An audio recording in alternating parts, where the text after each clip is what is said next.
আমার শুভেচ্ছা সবাইকে। আমি ১৯ নম্বর ওয়ার্ড দক্ষিণ বাকুলিয়া সভাপতি এবং সাধারণ সম্পাদক ১৯ নম্বর ওয়ার্ড কমিটিতে ভাই। আমি আমার ১৯ নম্বর ওয়ার্ড সাবেক তিনবার কাউন্সিলর এবং জয়েন্ট সেক্রেটারি ছিলেন মহানগরের।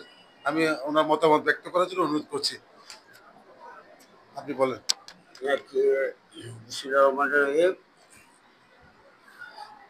একুশের সংবাদকে আজকে আমাদের দক্ষিণ বাকুলিয়ার যে ওয়ার্ড কমিটি হয়েছে, এই কমিটিতে আমরা স্বাগত জানিয়ে র্যালি করেছি, বক্তব্য দিয়েছি এবং মিষ্টি বিতরণ করা হয়েছে।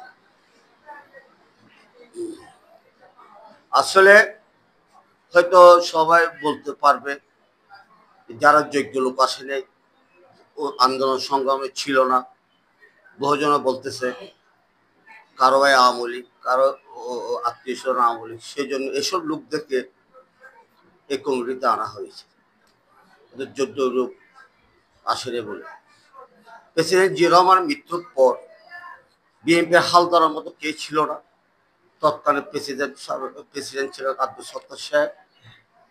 আব্দুল সত্তার কাছ থেকে জোরপূর্বক এরশাদ সরকার ক্ষমতা কেড়ে নেয়। এরশাদ সরকার ক্ষমতা কেড়ে পর বিএনপি দল বলতে কে ছিল না, কে দলকে নেওয়ার জন্য আসেনি, হাল ধরার জন্য আসেনি। তখন আমাদের সাবেক প্রধানমন্ত্রী বেগম খালেদা ছিল ঘরের গরুরে, 4 দলের মধ্যে থাকতো, গৃহবধূর মতো। ওনাকে বলেছিলেন বিএনপির হাল করতে, উনি বলছেন আমি এত বড় দল চালাতে পারবো না। তারপরে সব নেতা কর্মীরা ওনাকে যখন দিয়েছে, উনি দল ঠিক তিনবারে প্রধানমন্ত্রী হয়েছে, দেশের শ্রেষ্ঠ প্রধানমন্ত্রী হিসেবে পরিচিত হয়েছে। তাই আমাদের দক্ষিণ বাকুলিয়া ঠিক সেরকম অযোগ্য লোকেরা এসেছে, যারা মনে করছেন একসময় ওরা যোগ্য হয়ে আসবে, আশা করতেছি। হ্যাঁ, হয়তো বলতে পারেন আপনার পছন্দ আমার পছন্দ মতো লোকগুলো আসেনি এখানে। আমাদের পছন্দ সব লোক বিএনপি করে, সব লোক আসবে। এখন আমরাও মেনে নিচ্ছি আমার লোকরা আসেনি ঠিকই। একটা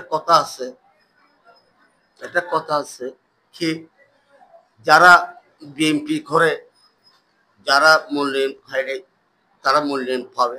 এখন আমাদের থেকে সবাইকে মেনে নিতে হবে। তো আমি বলতেছি, আমি চেয়েছিলাম ছেলে হবে, হয়েছে মেয়ে। তাই তো বলে তাকে গলা টিপে মেনে বলতে পারবো না।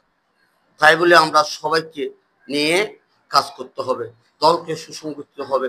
যারা আজকে সভাপতি সেক্রেটারি, সাংগঠনিক সম্পাদক, জয়েন্ট সেক্রেটারি হয়েছে, তাদেরকে আমরা এগিয়ে নেওয়ার জন্য সম্পূর্ণ সহায়তা